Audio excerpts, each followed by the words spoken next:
Guys, paano ba maglagay ng site doon sa ating AdSense? I-search natin ang AdSense, login tayo. Example ganito, no? Nakagawa na ako sa akin. So ito na lang sa itong isa kong channel, GMO Hours.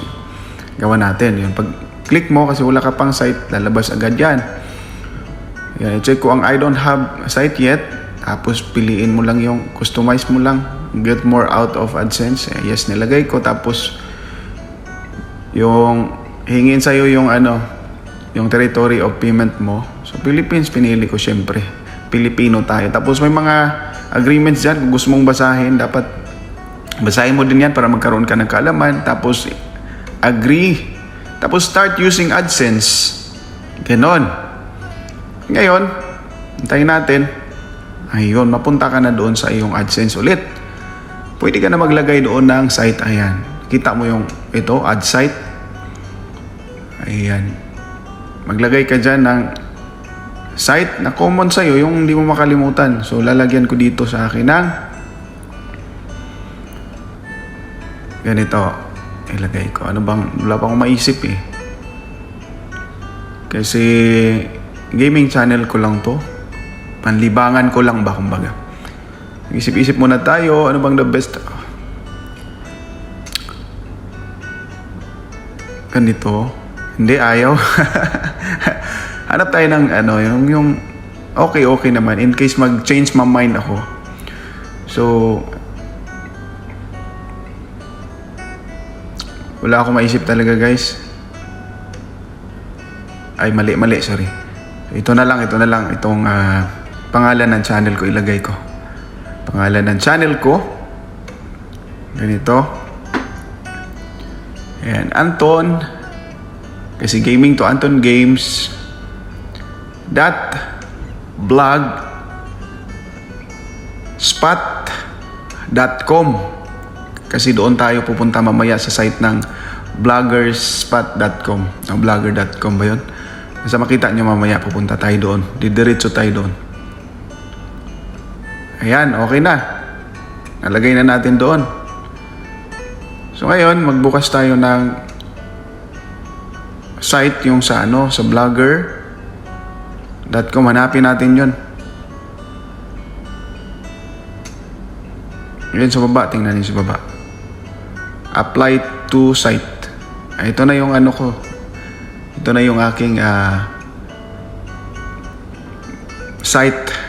Ito yung aking website, antongames.bloggerspot.com. Ayun. So, ayan na siya, guys.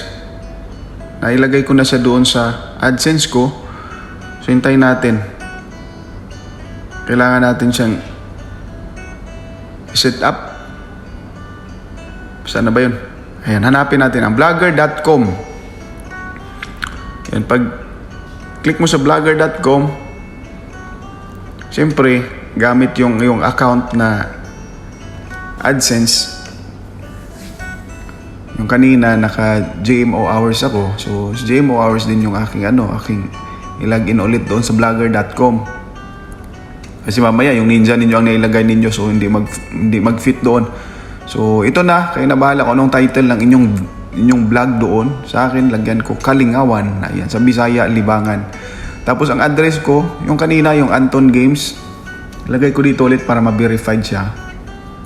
Ayan, antongames.blogspot.com.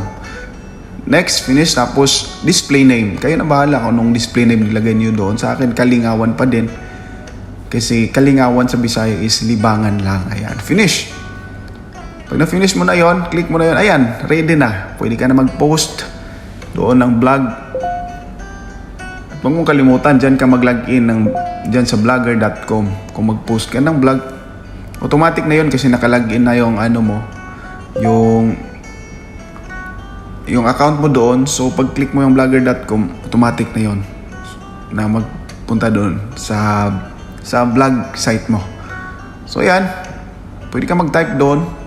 Anong gusto mong vlog gagamitin mo doon. Depende na sa'yo yun. So, yan. Rules ng doon sa European rules daw yun. So, ayan new vlog.